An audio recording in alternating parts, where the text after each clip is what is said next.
Turime vienodą kiekį kurmis poetas ir populiarių rūf briketų. Išdegusį degtukams matome, kad rūf briketams dar reikia pagalbos. Atkreipkite dėmesį, kaip pučiasi rūf briketai. O dabar jūsų erdvė pilna dūmų. Kaip matome, rūf briketai nedega labai tolygiai ir jiems reikia pagalbos. Kurmis poetas briketų forma ir struktūra leidžia jiems degti tolygiai ir yra patogūs naudoti židinyje.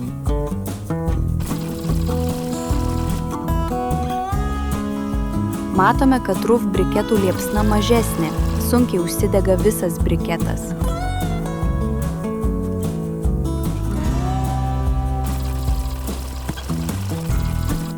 Po daugiau nei valandos degimo atvira liepsna matome, kad kurmis poetas briketai degė tolygiai ir švariai, kai tuo tarpu rūf briketams retkarčiais reikėjo pagalbos ir sukūrė rūkstantį kalną nepilnai sudegusių pjuvenų.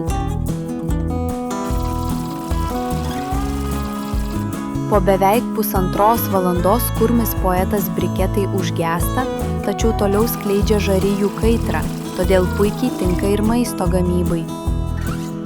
Užgesus ir rūf briketams turime kalną nepilnai sudegusių pjuvenų.